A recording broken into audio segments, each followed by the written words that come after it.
Can we talk for a second about perfume commercials? Sure, if you want. What the hell is with perfume commercials? I don't know. I mean, they've been that way for a long time now, and I've never understood it.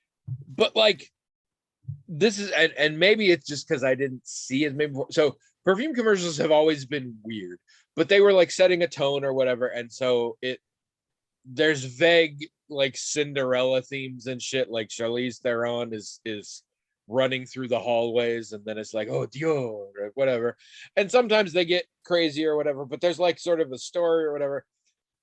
Now suddenly, I'm seeing a lot of men's perfume commercials, and they're fucking insane. I mean, there's one where just Adam Driver races a horse on a beach and then becomes a centaur. And then there's the cologne, which, by the way, is called Burberry. You know, horses, beaches, centaurs, Burberry. There's some shit with Johnny Depp, who appeared to like take his Captain Jack Sparrow gear and just wear it, digging a grave, and then I want to say a wolf shows up or something, and then we're just like, hey, it's cologne. Like, what is? And again today I saw, and this one I don't know why. This one really pisses me off. I think because it crystallized something in my head. There's one right now, and I don't know. I only know the Burberry one because it's Adam Driver, so he's like Burberry, which like stands. I don't remember most of the other ones. But there's one out right now that is Jared Leto and what's her name? The songstress, the Summertime Sadness, Lana Del Rey. It's Lana Del Rey and Jared Leto doing an impression of like if Bonnie and Clyde went grocery shopping, I guess. I don't really understand what they're doing, but they're just like being fun and wacky in a way, and then that's it, and then it's perfume. And I realized, I think what happens is you find somebody who is very rich and very famous and sort of by definition very out of touch, and are like, hey, you want to make a commercial? Tell us what to do and we'll write it down and then we'll make it happen. And they're like, sure, I should be racing a horse on the beach, but then we switch to a silhouette and like I am the horse, you know? Yeah, like that'll be good. What's your perfume called? Burberry. All right, yeah, that'll fit perfect. Johnny Depp was like, I don't know, I got a body to hide. Can we, you know, dovetail this together? Like, what is happening? I don't know. I mean, ever since they started making commercials like this, and that's a long time ago, I've thought it's a joke. I mean, right? It's maybe they don't expect everybody will get it, but the people they want to get it will get it, and it's funny. Well, I don't know. I will say I like this about the perfume industry.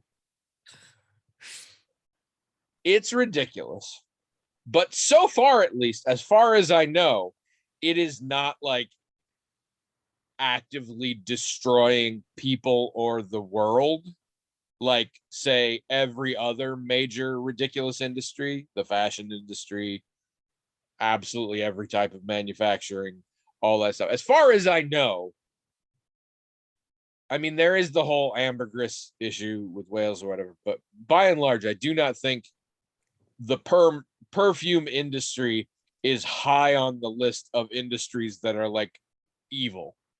And so it is kind of fun because all the other ones that are ridiculous, it is overshadowed by the fact that they are also horrifically dangerous and evil and destroying everything.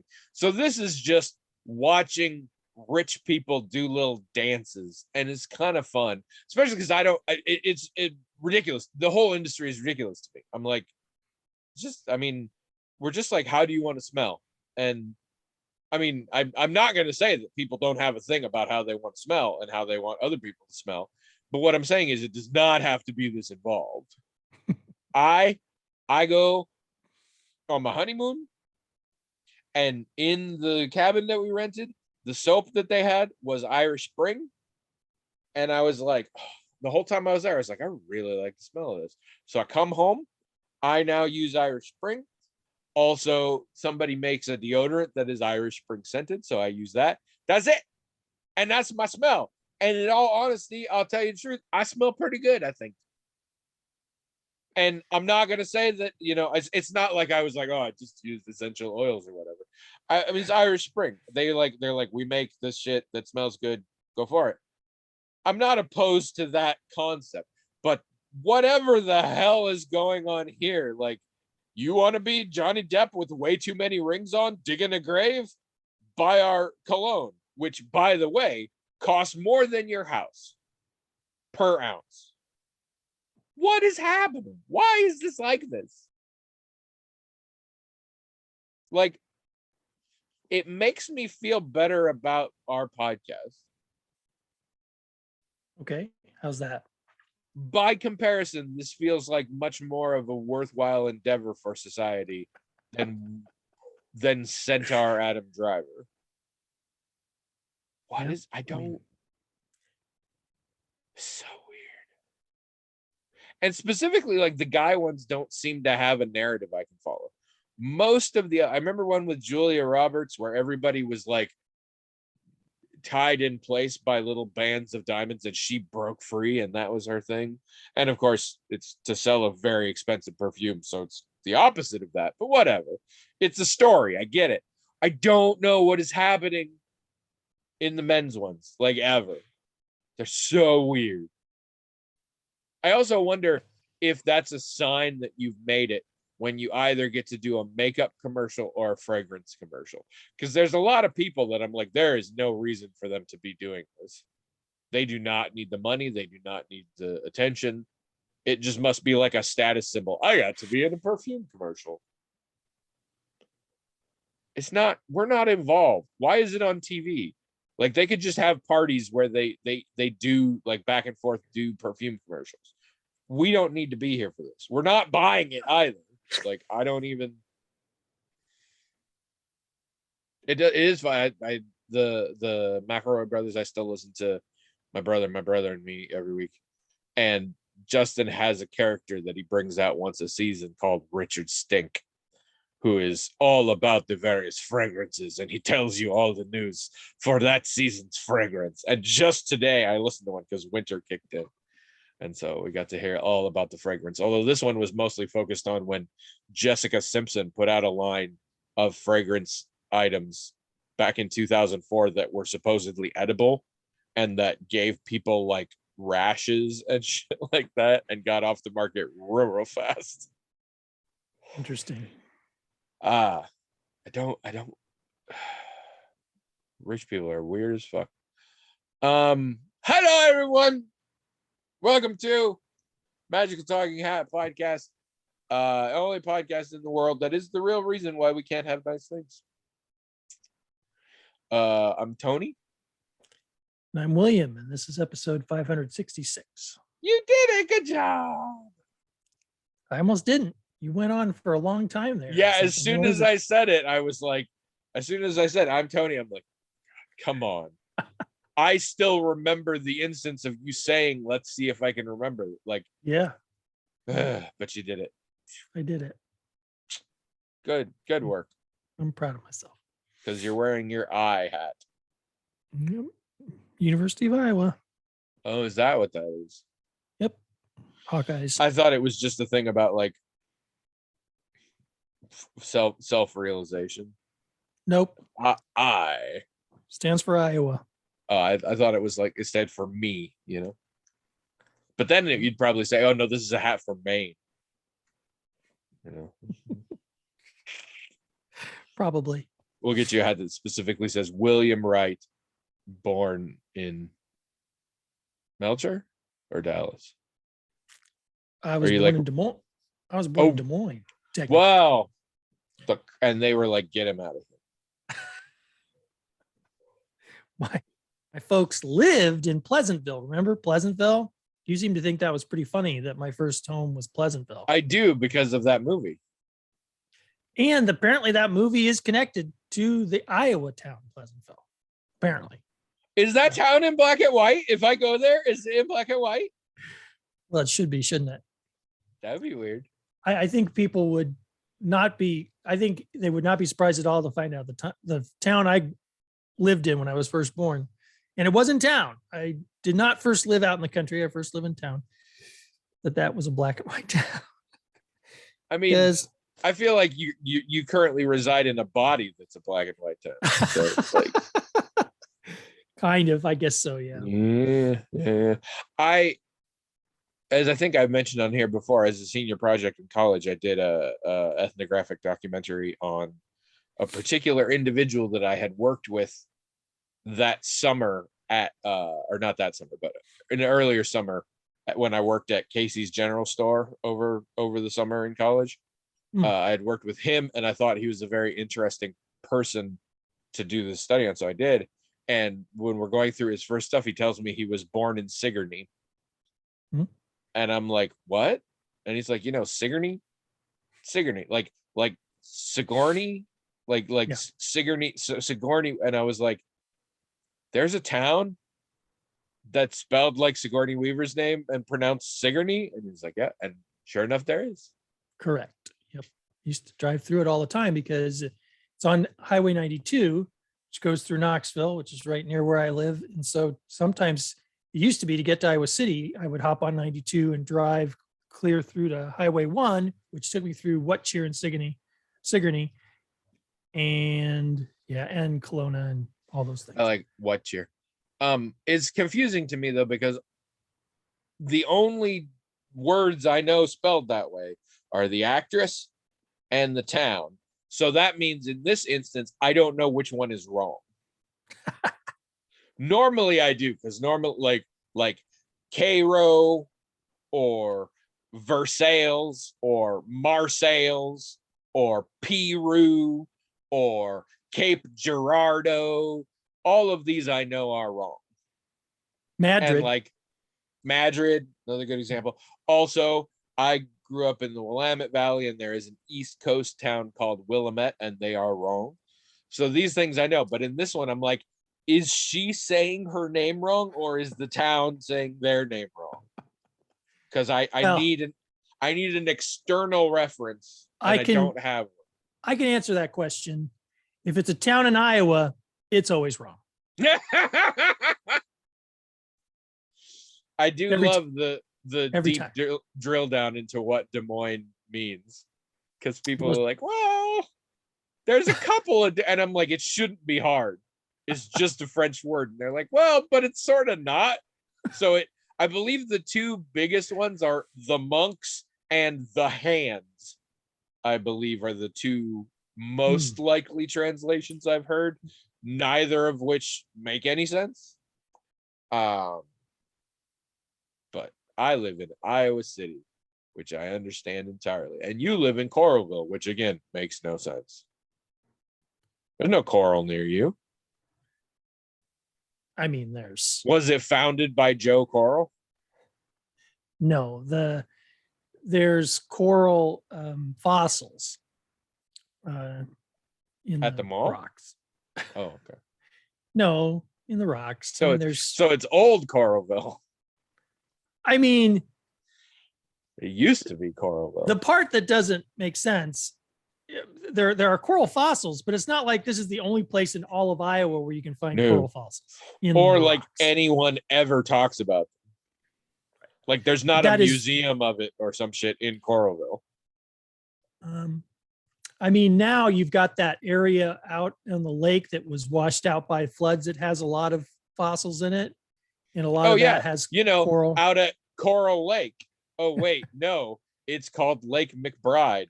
Why the hell isn't it McBrideville? I know. Which also just sounds like you went to McDonald's and got yourself a spouse. Yes, I'll have a number 2, and could you add on a McBride, please? She's dressed as a clown. Okay. Anyway, for those of you just joining us, we have a hat. It is magical. It is not the one William is wearing. If you see it, it's not that one. All right, is magical in that it has its own email address. How magical is that? themagicaltalkinghat@gmail.com. And people write into that email address, themagicaltalkinghat@gmail.com, with whatever the crap they want, basically. The hat, all on its own, magically decides whether or not to forward them on to William and I. And when it does, we read them and talk about them till we're bored. And that's pretty much it, except frequently we don't even bother with that. So welcome, won't you? It's been a week. This time. Yep. Oh, happy birthday tomorrow, in case I forget. Thank you. Tomorrow. I actually had my official birthday dinner last night Oh, okay. because I was like, really want a bunch of sushi, which is frequently what I want on my birthday. And even though COVID has caused me to adjust, sushi that's been brought to you it's not as good as fresh. Like, it's not the same. And I'm like, I want to go out. But in the current climate, going out on a Friday night to a restaurant, kind of dumb. So I was like, because normally we order in Wednesday for date night and Friday, just because it's Friday. And so I was like, we could switch it up for date night. We could go out. And so that's what we did last night, because not nearly as many people on a Wednesday, especially we went pretty early. And I ate so much sushi. I ate, by my calculation,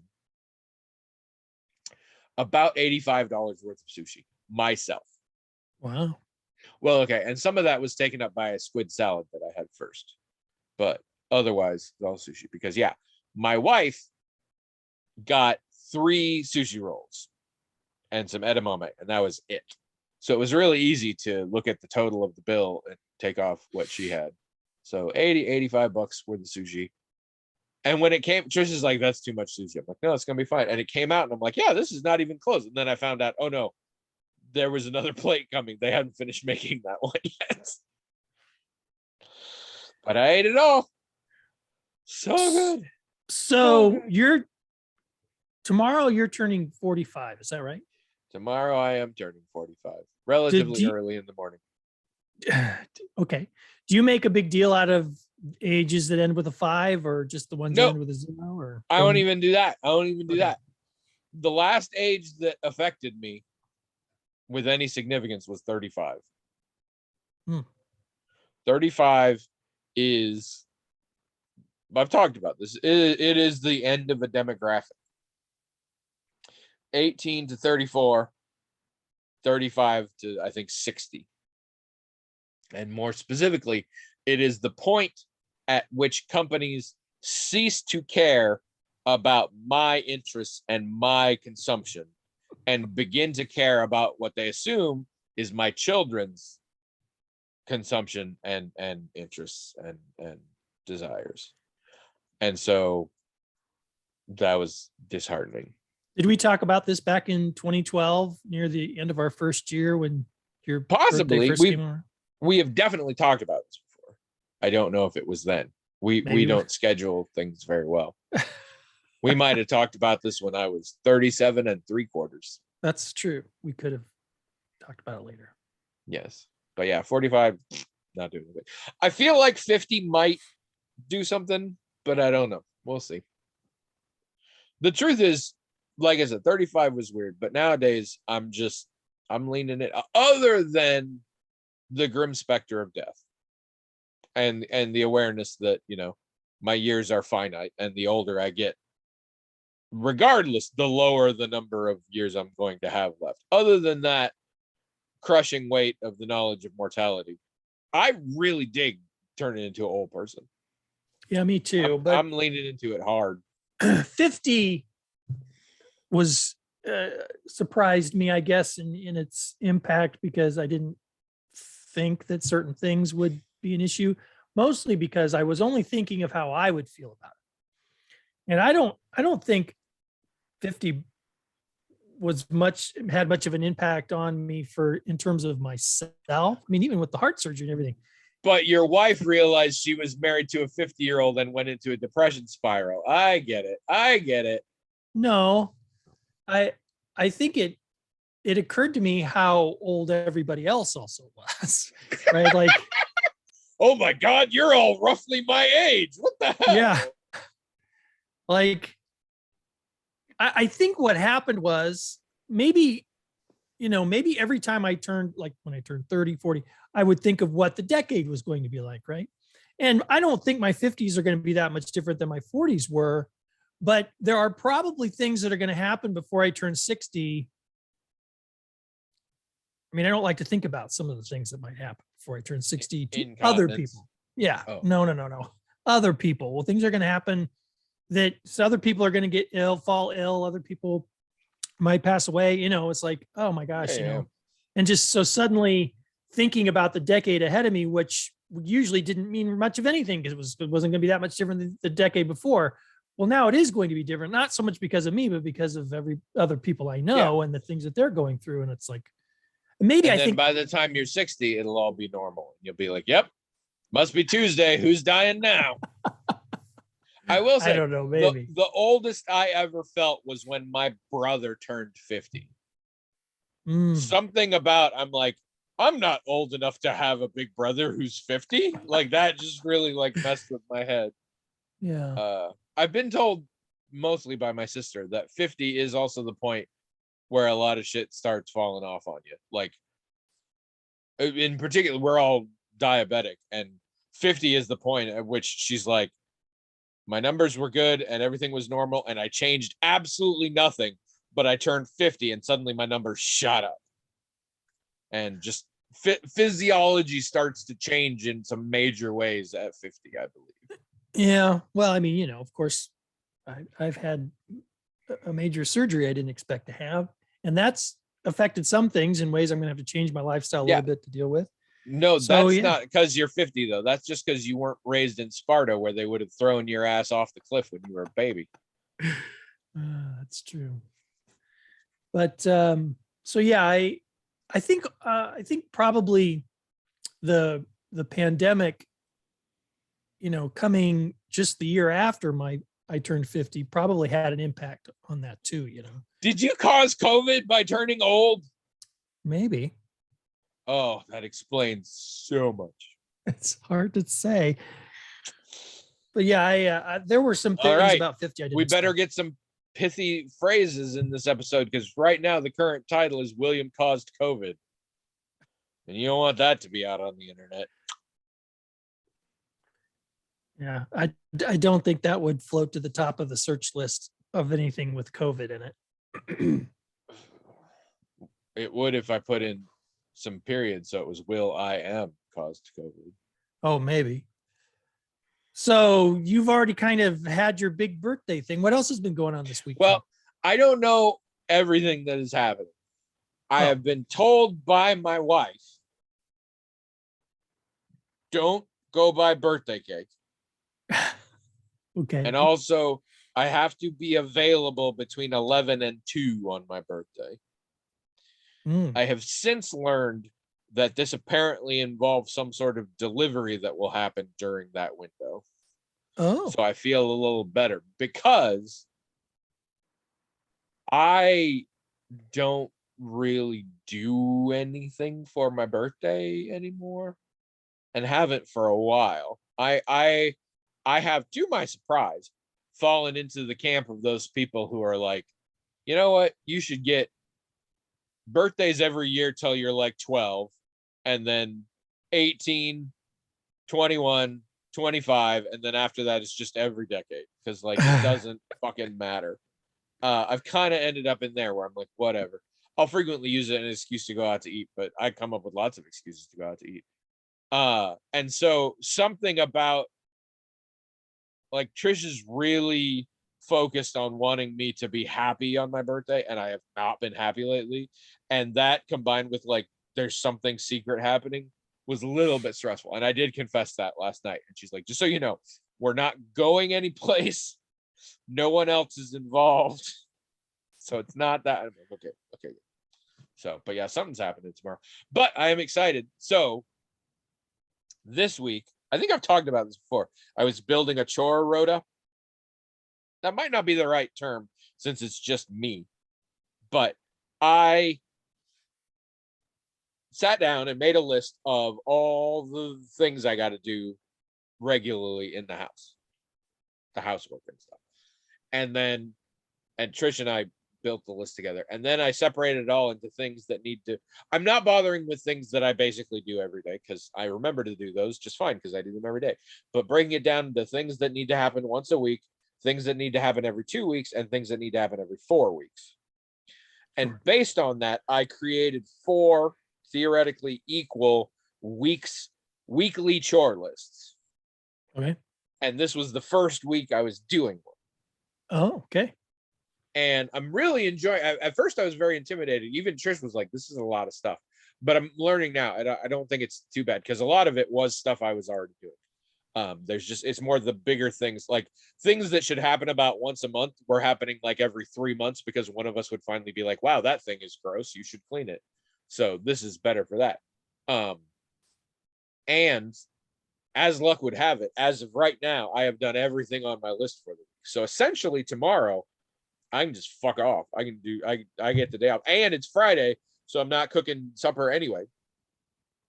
So I pretty much get tomorrow off. I like that. That's cool. So I think I'm gonna try and lean into.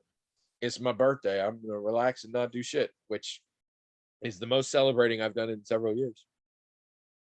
Good. So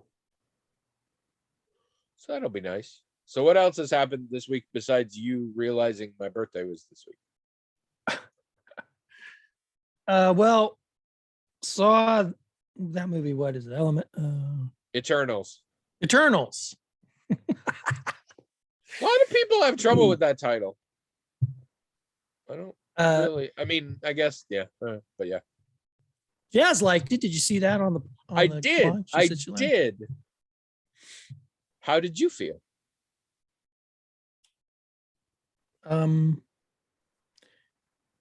No, I didn't like it. Well, let's start with the lowest common denominator here. Do you agree, as I and pitch meeting guy and most of the planet, that it would have been infinitely better as a series on Disney Plus? More than that, I might have liked it if it had been a series. Although I'm not sure. The problems I had with it, I think I have a problem with this group. I don't think I would like this whole. I don't think I'd like the comics. I don't think I would really like. You are not alone in that. It is conceptually it was invented in the 60s and it doesn't make a lot of sense now. And on top of that, they messed it up. The movie messed things up more. Like the movies made it make less sense than the comics, and the comics don't make a lot of sense. I suspect that if Jazz shares what things she likes about it, I'll mostly agree with everything she says in terms of, oh yeah, that's cool, whatever. Yeah. Because that's usually the case. Jazz and I usually appreciate the same things, although sometimes she can overall like something that I overall don't like, even if I agree with a lot of the things that she liked with it. And she might even agree with some of the things I didn't like, but for some reason, the tipping point for each of us is a little different, So it's like, yeah, I still like it. And I'm like, oh, no, well, I didn't really. It is interesting, especially with Eternals. What I have not encountered is anybody disagreeing with each other on specific points. Everybody I talk to seemed to agree, like, these are the good things about it, and these are the bad things about it. It's just how much weight that carries. Yeah. Whereas a lot of other movies, you're like, really? You didn't like that? Because I love that. Like, everybody I talked to were all like, yeah, they kind of fucked these bits up, and these bits were actually pretty cool. The one exception I will find is I had friends who said the special effects and the CGI didn't seem to live up to most MCU stuff, and I strongly disagree. I thought it was gorgeous. I really liked what they did with the effects, but otherwise, yeah, everybody seems to agree. It's just a matter of how much they care about that particular aspect. As far as the performances go, they were fine. I think I agree with you that Angelina Jolie did a perfectly respectable job there. I just think it was also such a great place to cast her. I honestly think she did well enough. I think a lot of other good actors would not have done as well. And I think that was the right place to put her. She was prominent, but she wasn't the focus. It wasn't, she didn't have to play a leading lady. And that, I think that helped a lot. I thought Salma Hayek's part was good. She played it well. Absolutely. I thought Kumail did a good job. I mean, I can't think of a single person who I could fault for their performance. It's just wasn't my thing, I guess. I don't know. The issues are largely story beat based and concept based. And Yeah. I mean, the Eternals are a problem, but the bigger thing is the Celestials are a problem. And especially at their best, the Celestials are freaking Lovecraftian. They are unknowable. And in this movie, they are extremely knowable. They even talk to you in English, which is not a thing that should happen. Well, one thing I'm conceptually, and the reason I would have a problem with it conceptually, I think no matter what, it's the same problem I have with the whole ancient aliens thing, is it always seems to be premised on the idea that we just can't imagine ancient human beings being able to do certain things. Like they're just too stupid or something. I don't know. And I just can't. I find that anywhere between mildly annoying to incredibly insulting. That look at the pyramids. The humans back then couldn't have possibly done this. Only aliens can have done this, and that's the only explanation we have. You know, that kind of stuff. It's like, come on. Now, this is interesting because while I absolutely 100% believe there was no extraterrestrial or supernatural influence in humanity's evolution, I'm totally down for that as narrative device. I've always been cool with that. It's always pretty much always. This one just was incredibly muddy as to why and how, and it was even muddier than, like I said, the source material, which is also kind of muddy. And just weird shit again, 60s shit. The thing that's come up a few times is, well, okay, shit, never mind. I guess there are technically spoilers for the Eternals, so I can't talk about that. But there's some real basic stuff that, like, if you were going to design a group like the Eternals and you were something like a Celestial, you'd actually do it way different than the way you did it. Like, the way you did it makes no sense. Yeah,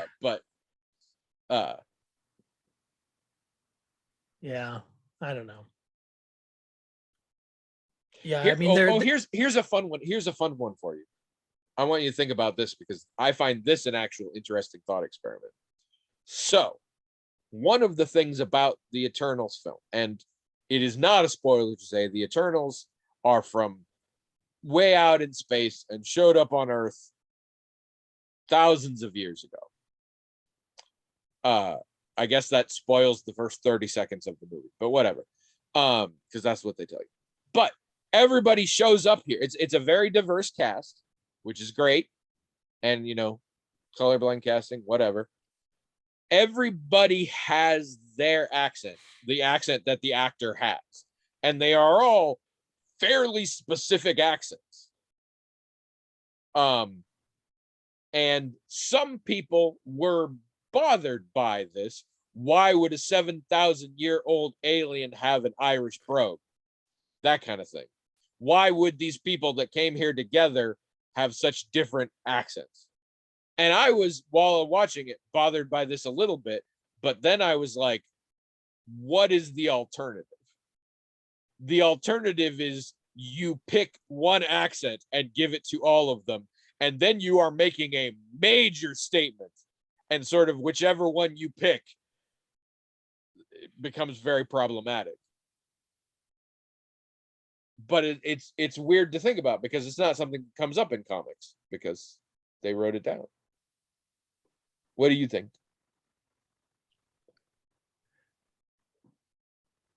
Um, I think it's problematic regardless, and to make the cast, I think it addresses a meta concern to make the cast diverse and they have different accents or whatever, but it doesn't solve the narrative problem. No. And maybe that's it. And it would solve the narrative problem if we picked an accent for them. And ideally, it would be a weird alien accent that doesn't exist here. But from a meta perspective, I think that would probably be a worse decision. Agreed. And of course I'm not against, you know me, I'm totally for representation and whatever. Oh yeah. Do it. I don't even care if it's all meta and it doesn't make sense in the narrative. Don't care. But I do think there were problematic aspects of the narrative that, you know, weren't going to be fixed with no matter who you cast or how you directed them. Those thematic issues were going to be problems. But I mean, it's a comic book movie. So, you know, either it's something that you can kind of go with, right? Suspend your disbelief and go, oh, this concept's fun. I can go with that or not. All comic book movies are like that. I mean, we watched like the Nolan Batmans and a couple other things, and all of these things are problematic in some way. And like you were just saying earlier, you either can latch onto the parts you like and just sort of go with it and not worry about the other stuff, or the other stuff is just going to take you out of it too much and you can deal with it. And it's also what, like I said, I suspect if I watched all the MCU movies right now, Eternals would probably be one of my favorites.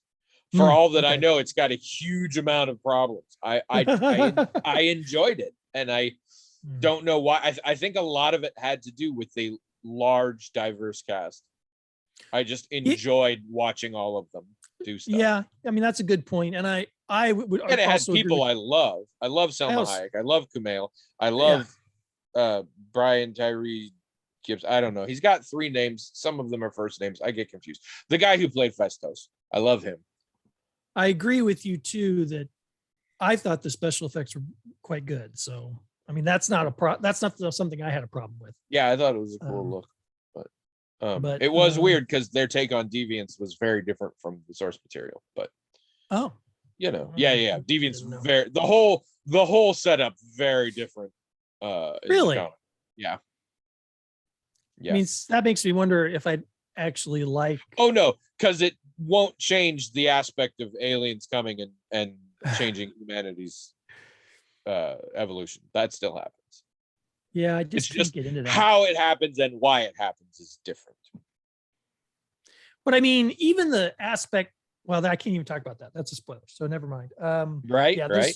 Yeah, there are a lot of things I probably have already said. A lot of sneaky stuff in here. Yeah. So a lot of it's not very spoiler. I won't spoil it, but I think I can do this fine without spoiling it. At the heart of this movie is arguably a very tricky ethical question. And the movie presents it as very strongly having just one obvious right answer that I'm not sure I agree with. But the movie treats it as like that is, I mean, there are people who argue on the other side, but those people are very much shown as wrong. And I'm like, okay. And I do love this idea. This has happened in sci-fi forever. Sci-fi loves to do things where humans are special compared to other alien species. And the problem often is they either say humans are special because of some real basic nebulous bullshit that I'm like, how would other people not have that? Or they don't even go that far, which is what, in my opinion, happens in this movie. They're like, humans are special. I'm like, oh, really? How? Well, humans love and fight and grow up and have children. I'm like, yeah, like, you know, animals. So like this movie real worked hard on like humans are special and unique in the universe. How so? Don't ask. Just trust me. I sometimes sci-fi is really good, and they make all their other alien species like have a noticeable gap that humanity has, and then you can say like humans are special that way. But too often they come up with like humans are special because they're the only species that's curious or some shit like that. No, that's not how anything works. Well, and in another problem with ancient alien stories in general, and this has the same problem. So it doesn't seem like it's going to be a spoiler for me to say this. Humans. Okay, so we all know the phenomenon of a hero's journey with a male protagonist, and the female or all the females really in the story become objects in the male protagonist's journey that propel his journey forward. Yeah. In ancient alien narratives, and this is no different, all of humanity becomes an object that propels the hero's journey forward. The whole of humanity becomes objectified. Oh yeah. And all human cultures too, because now all culture comes from this one source. And so basically, I don't know if I should say the things I'm about to say because they might be spoilery, but you end up co-opting, listeners. You end up co-opting all of human culture basically by this narrative. And I mean, so for most people it's like, oh, okay, who cares? Or they're okay with it because it's fiction or whatever. But for me personally, it's like annoying. I get annoyed by that. You appear to have a sense of human pride in humanity, which is not something I don't think is actually, I would say it is fairly common. I don't relate to it. Well, Fuck those guys, by which I mean us guys. I just mean also in the MCU, all of humanity now is post-blip humanity, and they all suck. Ever since the blip, humanity has sucked. So fuck them. Yeah, it's just not. I mean, suddenly every culture, instead of being this fascinating, rich thing that emerged in history at a specific time and adapted to the conditions of its time in a fantastic, unique, interesting way. Now it's just the product of some aliens that visited and made it happen like that, and humans don't really have anything to do with it. And I mean, that makes it less interesting. That makes human history less interesting, less compelling. William, I call it a plow because that's what it does.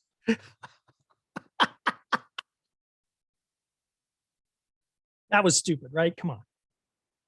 Well, it was a very awkward way to try and get a concept across, but there were a lot of those. Yeah. Again, so, it hits that the base concept doesn't so much make sense. In the way, it's the ultimate Disney property because in one fell swoop, it co-ops every story that's ever been told. Now, every story that's ever been told originates with these aliens that came and told these stories. So now and Disney owns that. So now Disney owns all these stories. Had it been a series, though, I think that could have been addressed. And actually, I would say we took a real lazy stab at it right around 1500 AD. But we really spent almost no time on it and ignored repercussions that my mind is still trying to grasp. But we did kind of look at it, but not really. But yeah, no. And the rules were not consistent about what they could do and not do and all this other stuff. So, but one of our characters has a sidekick named Karun, I believe. Oh yeah. And I fucking love him. I do too. He was my favorite. And what I want to do is introduce him to Korg, give them a spaceship, and have them travel around the universe solving low-level crimes. That's a pretty good I idea. would watch a million seasons of that show. right That's a there. pretty good idea. He was the Korg of this movie, in my opinion, and I really liked him for I, that. I remember when the film was over, I told myself I need to remember to tell Tony that was my favorite character in the whole thing. I was like, we are all Karun. And it wasn't at first. Like when you introduce him, he's an archetype that I'm like, I don't give a shit about. But that character has such heart, for lack of a better term. Like that was what I loved. I'm like, this is probably the person with the most reason to be pissed off in this whole movie. And he's always pleased and grateful about everything all the time. I love him. I want to be him. He pretty much ends up representing all of humanity. That's what he's supposed to do. Yeah. He does a good job doing it. You're like, okay, yeah, I like that guy representing all of humanity. That works for me. Yeah, you just can't help but love the guy. And just there was just too much stuff. We did a lot of telling, not showing. We had a major plot line. I'm gonna say in the top 2 plot lines in the film that just stopped. It didn't resolve. The plot line just stopped. And we went on. And it was like the second most important plot line in the movie. And at certain points in the movie seemed like it was the most important part of the movie. But then it stopped. Not resolved, just stopped. That was, I believe the words out of my mouth at this time was, oh, I didn't know Joss Whedon also helped direct this one. Because it was such a Whedon move. But that, like I said, it's probably in my top handful of MCU movies, honestly. In terms of if I had to rewatch them now. There are a lot of movies that I absolutely loved at the time, but if I watched them now, I'd be like, eh.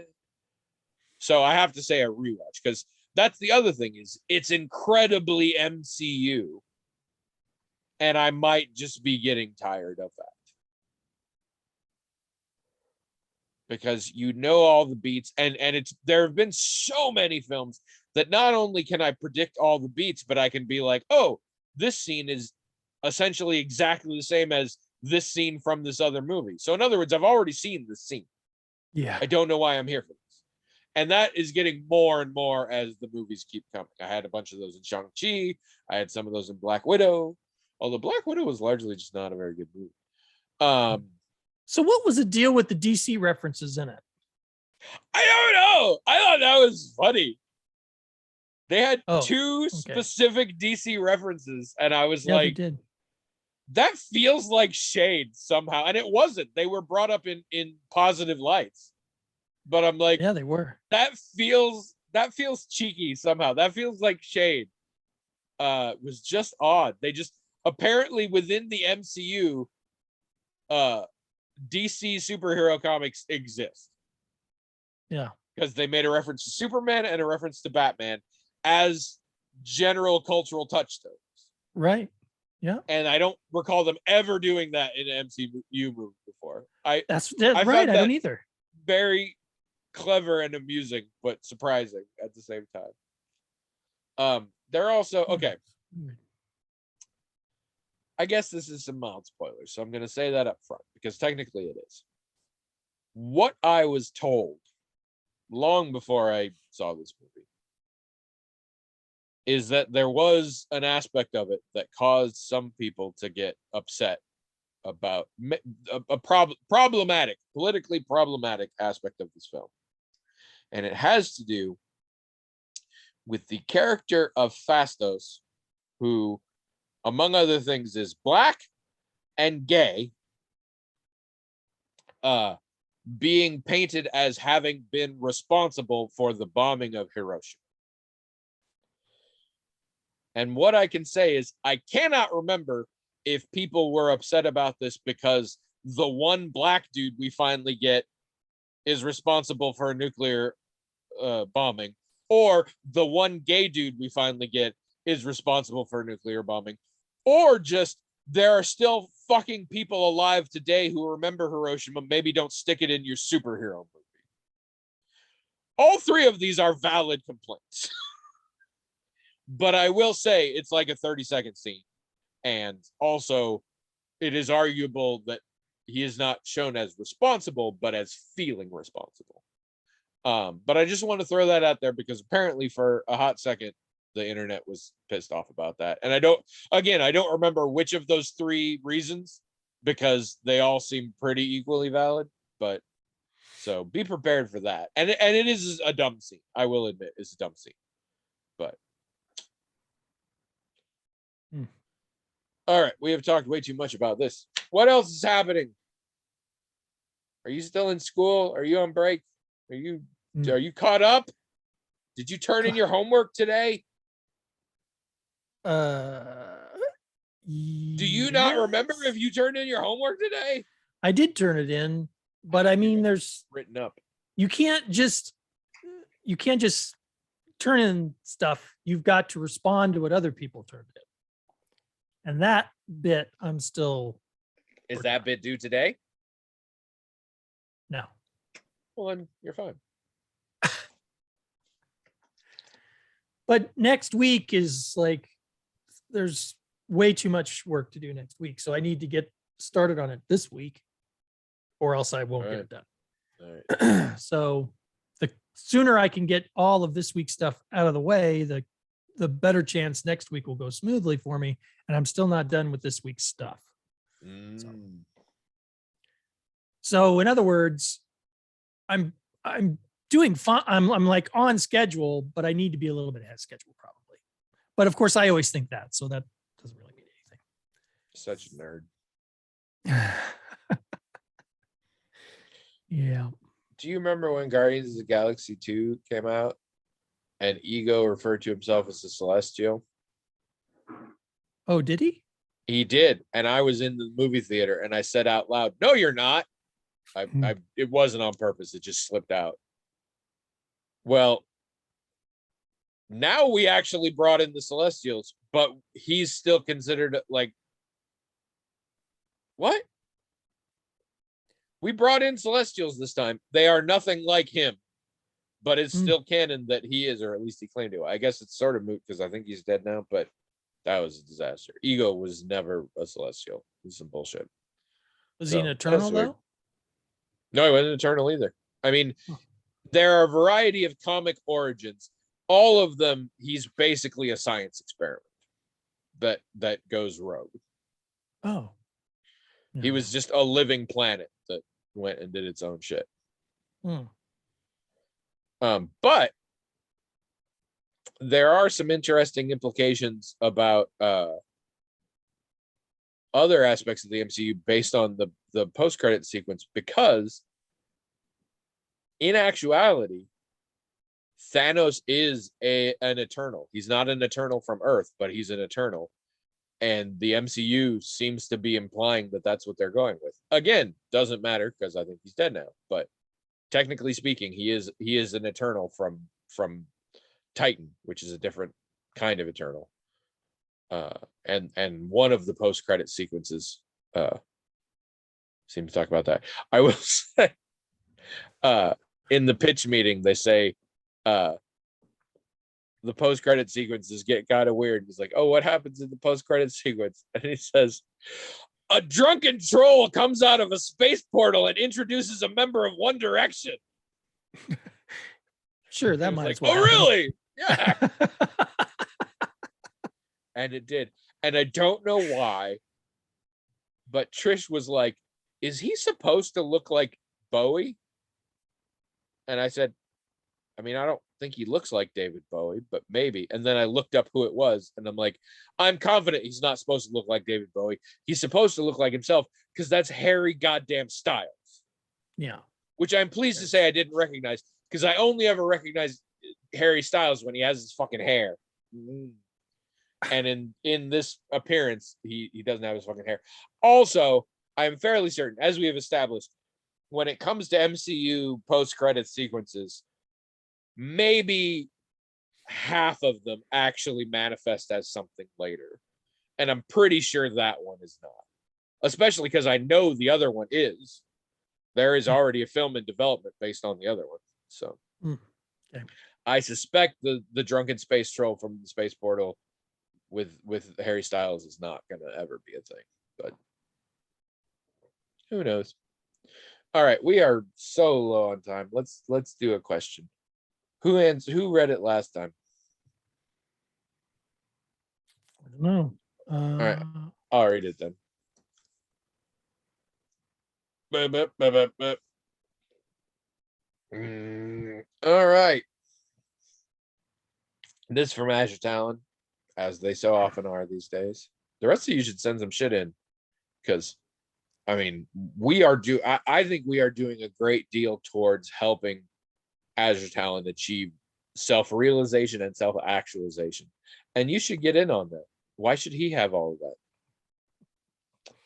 All right. The subject says boring apocalypse. I just turned 39, so maybe I don't have a huge reservoir of experience, but I'm getting there. All right. I know we've had scary and unprecedented times, but this all feels different. Are we ever going to get back to normal as a people? Is this just it? Disease and partisan cold civil war forever? Yes. Good night.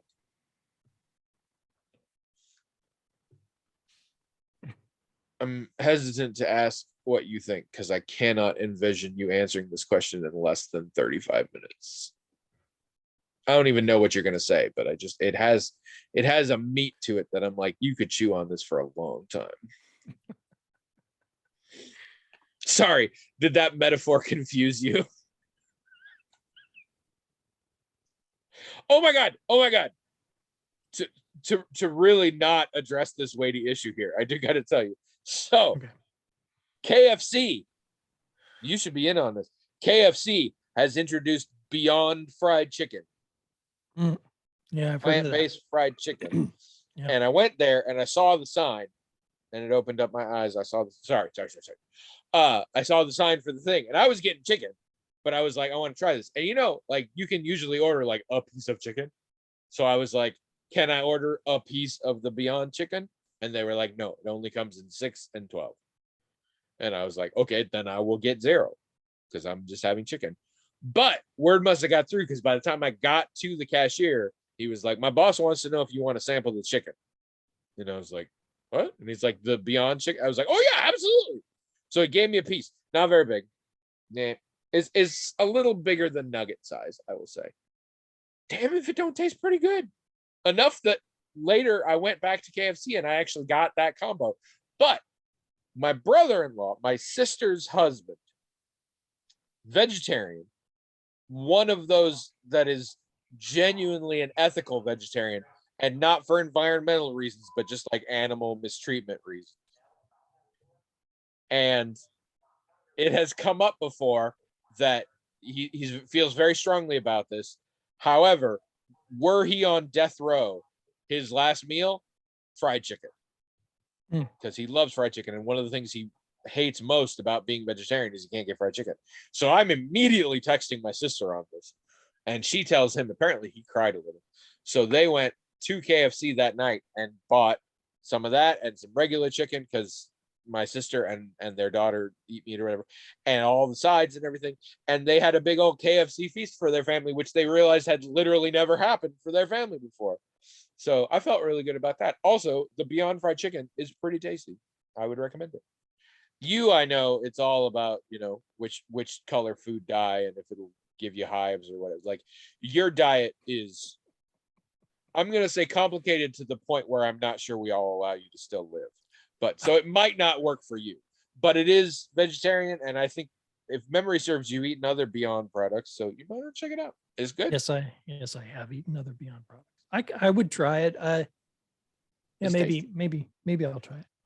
As with so many of these things, including the Impossible Whopper, it is not cheap. It is more expensive than just buying chicken, but yeah, I liked it. Yeah. All right, so, yeah. What are your feelings on this Azure Talon thing? I have some feelings as well, but you look confused. Like, you have an opinion on this email? What the crap? I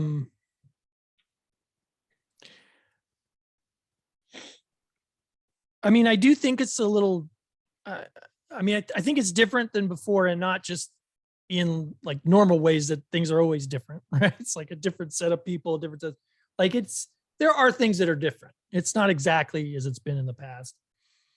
And I won't get into what I think those are because I think we've probably done that before. I think the real thing he's interested in knowing is it just going to be like this? Is this the new normal? Is it ever going to get better? I don't think. You heard it here. William does not think it's going to get better. Good night, everyone. I don't know really what normal means to Azure Talon when he's talking, like what he wants it to get back to. Like, would you want to get back to 1999 and you want to get back to 2010? I mean, where is it you want it to go where it will feel normal to you? For me, there's really just one thing that I'd like for it to get to what it was, at least like before 2016. I think everything else is pretty much the same, actually. Even a lot of people think it's not, but my observation is most of it's the same. I would like the news to become a little bit more like, at least before 2016, maybe even before 2000. Before Fox News, before there was ever Fox News. How about before there were 24-hour news channels, full stop? Let's just do maybe, because here's the thing about news. The first What's time the deal with the news? The first time there was what news as we know it, not just people talking to each other and telling each other what's going on, but someone's making the news, right? They're printing it or whatever. That would have been in the 15th century with the printing press, and it was terrible. I mean, it was basically like today. Everyone was just making stuff up or exaggerating things. Yellow journalism was the only kind of journalism. It was redundant to call it yellow journalism. That's all there was. Really, you didn't get journalism the way a lot of us think of journalism as having ethics and standards and being the truth and not having a bunch of biases, whatever. That didn't happen until late in the 19th century. And you didn't even have your first journalism school until the early 20th century, I think. So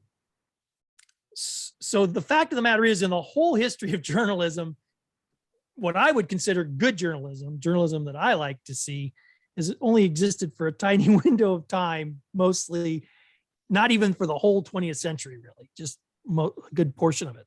You know that movie, The Year of Living Dangerously? That's the year. That's the year that William thinks there was good journalism, mostly because of Linda Hunt. But it would be nice if journalism would start being like that again. I think everything else is mostly the same. It's just we're convinced it's worse or whatever because the media tells us all these things, and we either are believing it, which we shouldn't do, or even if we don't believe it, it's still impacting our perceptions on things and making us stressed out and concerned that the country is on the verge of falling apart when it's not really as close to falling apart as people think it is. So I would just like the news to start, being like, I remember when I was growing up, it seemed like they cared about facts. Opinion and commentary was something that there existed, but it was off into the corner somewhere, and it was all isolated by itself. So you knew this is opinion. We're telling you what actually happened. And people could agree for the most part on the facts of things. They didn't agree on everything by no means. I mean, a lot of people seem to think that there was some kumbaya time. Not in my lifetime. There's never been that in politics or national conversation, but at least there were more things that everyone seemed to agree were the facts of what really happened, factually happened. I would like the news to get better, but is that going to happen? I don't know. And if it doesn't, I was going to say, why would it happen? What would possibly cause that to happen? What would cause it to happen? Because there are some people who are saying, and I don't know what's true, obviously, because everyone's making claims. Well, this is what's happening. No, this is what's happening. And you can't find out because all the sources are biased or whatever. But there are some people who are saying that it's starting to not be lucrative for news to be the way it is, which might Yeah, create an incentive for it to go back to the way it was. absolutely. If that is true, then that would happen. But I don't know if that's haven't- true. Yeah, I don't know if that is either. It could be that it's still lucrative for them to be jerks. So that's just what they're going to keep doing. And so the answer to Azure Talent's question is, no, this is the new normal. Get used to it. Now, here's another thing, though. There are independent, well, see, some people would argue that this isn't actually an improvement, but there are independent journalists who are coming along doing a better job. The problem there, of course, though, is that without an institutional sort of, what am I trying to say? It's harder for you to know which of the independent journalists are telling you the truth, right? I mean, it used to be the reason you trusted NBC News was because it's a large organization and it really exposes itself to some serious liability if it's screwing up. Of course, now that doesn't seem to matter. So when you're dealing with a small organization, and it seems like they're being more ethical and they're being more careful and they care more about the facts, but you can't really check what they're telling you against, say, that's another thing. The large organizations used to check each other, right? NBC News would say it. Would CBS say it? Would CNN say it? A lot of these independent organizations, nobody's really watching them or checking up on them because they're just a little rinky-dink organization. So they sound reasonable. They sound like they're trying to be good journalism, but maybe they're not. So I don't know. It's complicated. I don't know what's going to happen. Things could go in a way that's positive. That's not impossible. But as you just implied, Tony, there doesn't seem to be a lot of incentives for it to do that. So I don't know. What's going to happen. And what are your thoughts? Well, I think this being the new normal is a broader issue than just the news. Let's take the easy one first. I do not believe the pandemic will continue essentially forever. I do believe there will be an end point. How long away it is and how many people die before we get there, I don't know. But I do think that happens. And I do think in that capacity, things will return more or less to normal. We have historical precedent for this in terms of the Spanish flu. Right. And I do think that will happen. Now, whether or not due to environmental impact and all this, these kind of things will come quicker than every 100 years, I don't know. And we've gotten small versions of that, but I do think that will come back to normal.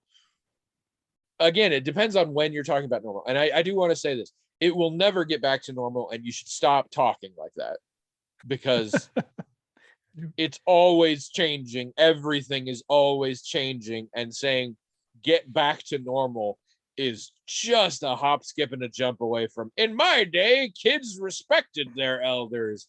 And you don't want to be that kind of old person. That's the kind of old person that we all hate. Like, this is the thing. When you see old people doing dumb shit, learn from it so that when you are old, you will not do the same dumb shit. And we're all like, oh no, because old people hated gay people and I don't hate gay people. It's not about that. There's going to be a new thing that you think you hate that all the young people are like, it's fine. Like, be aware that there are no good old days, and there never were, because everything is very much about your perspective within it. And that is the biggest thing I can say to you is it's not waiting for the world to change. You need to change how you interface with the world. There is an added complication that we are living in the internet era, and everything that can be said is being said somewhere. And all you can control is how you interact it. As to go back sort of to what William said, we are living in an era where you have to do your own vetting. Right. That's You right. can no longer trust any source of information by virtue of its X, because everything is so tricky and complicated. And honestly, we all have to learn our lessons. Those email forwards about terrible viruses were a lie. A lot of these headlines are clickbaity. Here's another fun one. Forget, is this news item true or not? Let's go with, regardless of whether or not it's true, is it going to impact my life or my decision making at all in the world? And if the answer is no, either enjoy it for purely entertainment purposes or fucking skip it. Yeah, right. And that's one that I've been trying. That's a truth I've been trying to live for a while. So it's going to be a lot more in your control. In terms of the political enmity, I don't think it's going to stick around forever. I don't know. I think that is part of the internet culture. And what we may end up with is sort of a world of small communities, but they are not geographic, they are online. And so we all live in our own little bubbles. And that just may be how it is. But mostly you have the control over how much you interface with that. I will also say there is one other wrinkle in that we might kill ourselves off along with the entire planet. And I can't tell you how soon that's going to happen. I am being an absolute chicken shit, and I'm just like, please not in my lifetime. Please let this be like my nieces and nephews' problem. I don't want to be here for that. Surely though, things like like Twitter, surely there's going to come a time in the hopefully near future where nobody's taking it seriously anymore, right? I mean, because why is something that shows up on Twitter even news? Surely at some point people are going to get tired of paying attention to it or thinking that it means anything, and people will no longer be reporting what's on Twitter anymore. Won't that happen? Let me put this to you.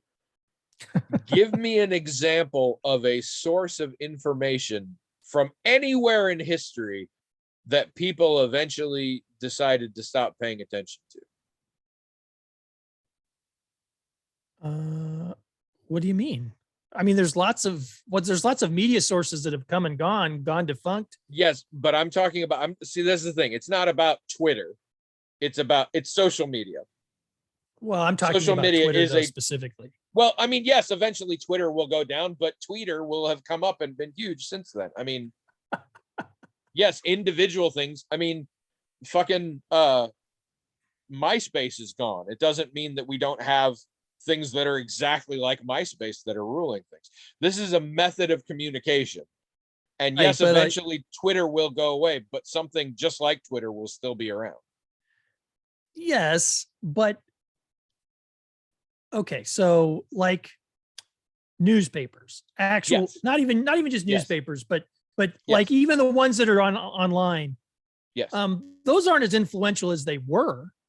No, but they still are. And with certain percentages of the population, they are as influential as they were. And this is the problem. We can go back as far as reading fucking entrails and searching for omens in the sky. Those are not nearly as popular as they were, but guess what? There are still people who still do that. So if you're asking when social media will cease to be as influential, it'll be when the thing that replaces it shows up. What do you People think aren't going to backtrack to newspapers. People don't go backwards. They aren't going to suddenly switch to radio addresses. Well, that's not how it works. They could switch to podcasts, which that's just radio, digital radio. And podcasts have a huge influence right now. I don't think anybody's switching. Most people are doing podcasts and Twitter. I just think people, a lot of other things, though, their influence the influence of an emerging technology is predicated on a lot of different things, and Very much. sometimes those things are kind of faddish. Yes. It's like Yes. it's fashion. So therefore, some of Yes. its decline can just be it's not in fashion anymore. You know what I mean? Absolutely. And what I'm saying though is that has a certain time frame, and we have far surpassed that in Oh, do you terms of the think? world of social media. Absolutely. It is. That's sad to know. The internet is not just a fad anymore, and Well, not social the media internet. is not just a fad. I mean, people who swore they would never go on any of those kind of things, including me, are on them now. It's been around too long, and its impact is too great. Right, It's but not going to go away. I'm It not will talking eventually about be people. replaced. I'm not talking about people not using it. I'm talking about it no longer being headline news that so and so Yes. posted this on Twitter. I Yes. mean, And what I'm people can saying still is use it. They can still that cover it. will go away when something else replaces it. I am 100% confident it will not just stop being interesting and will go back to earlier ways that we verified things. That I do not think that will happen, because I do not think that has ever happened in the history of humanity. But I'm waiting. If you give me an example, I'm there. well, I think there are probably lots of examples. I'm just not thinking of anything off the top of my head, because what I'm talking about is something very specific. I'm not talking about the decline of social media as a whole or anything like that. I'm talking about specifically people thinking that someone tweeting something is news, specifically that. I mean, general headline news. Someone's going to think it's news. Obviously, someone's going to think it's a big deal, but why? It's not necessarily going to be the thing that CNN is reporting the first thing Okay. in their primetime But spot. but so you're specifically That's very talking about specific. tweets. So you're not talking about all the times where people post something on Facebook or Instagram or TikTok, and that is considered news. No, I'm not talking about tweets. I'm talking about a mainstream media outlet deciding that let's do say anything in social media is news. Yes. And what I'm That's what saying I is mean. when something replaces it, something As new. news? Yes. When some new form of mass communication or reporting comes out that people decide is more reliable than social media. But the thing is, it used to be news was things that, like, the news is news now. Like, a lot of times you watch the news. No, it's not. It's what's the news is reporting. This Yep. news outlet did this. This news outlet did that. This social media thing, and there are things going on in the world that's not a media outlet doing something that's not being reported. There's bills being passed in Congress. There's things that are happening, but instead we get a lot of news about some news outlet or some media outlet doing this, that, or the other thing.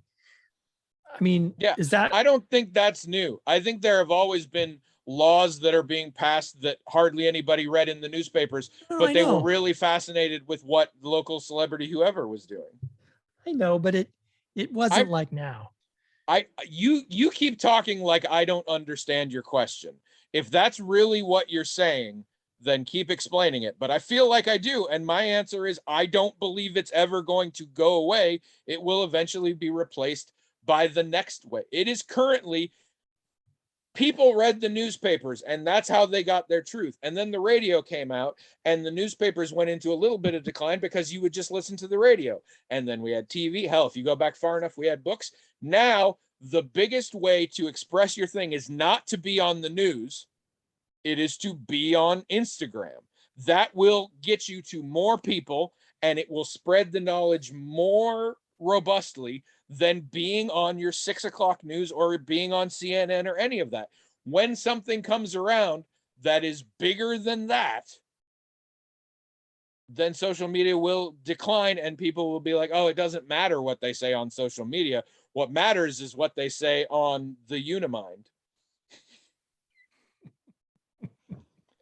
And it won't go backwards. it won't be like, oh no, now we're going to believe what they say on TV instead. Like that's never, I don't believe that's ever going to happen, because again, I don't believe that has ever happened with anything that lasted as long as social media already has. We are talking about two different things, but I can't seem to articulate, and I don't even disagree with what you're talking about, but I'm failing to articulate what I'm really trying to say. So, All right, well, you think on it. Don't do any homework. Think on it and put a nice, good job of explaining it on the blog.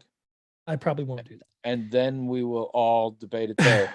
And you should all come to the blog, themagicaltalkinghat.com, to talk about it on the blog, what William has to say. No, let's not talk about that. Well, I'm very disappointed because it sounds like I very drastically have no idea what you're asking. No. I'm very sad that I'm never going to find out what you really meant.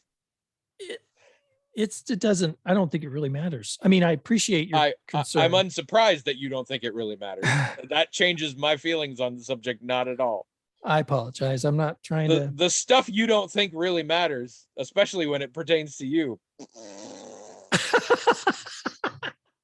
I will never say this again because I don't like you getting a big ego, but I find you far more interesting than you find you, which should be unsurprising. You think I'm in danger of getting a big ego? Yeah, that's why I keep you down so much. It's not because I'm a jackass. It's because I'm worried you're just going to become such an arrogant bastard. You're like one compliment away. I really like that hat you're wearing, and I have never mentioned it because I was worried you'd just be like, oh my God, I'm the shit. I never realized. Y'all have to start calling me daddy, all of you, all the time. William Daddy Wright. Because apparently I got it all. I have the whole package. Really right. Yeah. Did I tell you about I was gonna make a short story collection that was all about alternate dimension Williams? You did tell me that. I think I mentioned I still want to do this. I still like this idea. But it's tricky because I have to get at like what the heart of a William is. And then that has to be maintained throughout the multiverse. I see. And so I need to do something. Essentially, the story becomes it's like Marvel's What If. Like you can change all the components, but at its heart, a William is still a William, and that is the one constant of the universe. I shudder to think what you think that is. I'm just all about putting you in different scenarios right now. So that's the problem is I'm way too focused on that aspect.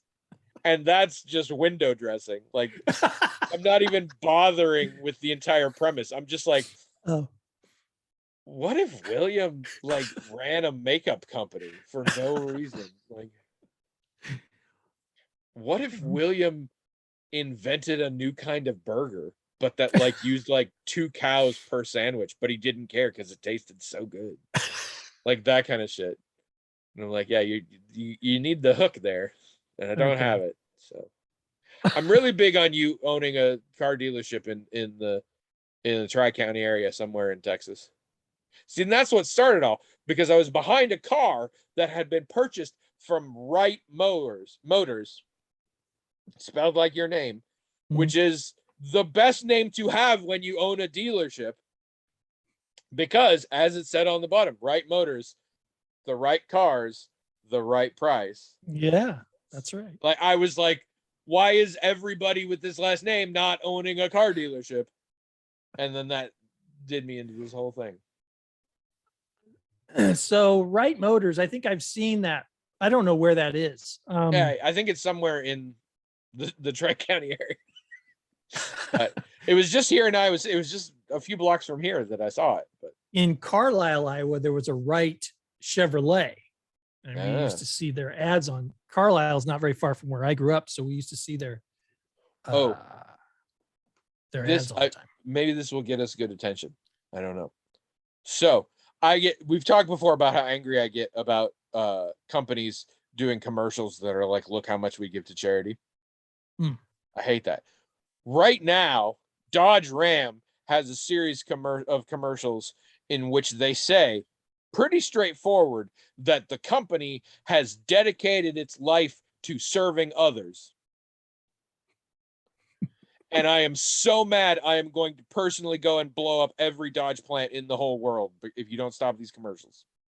Hmm.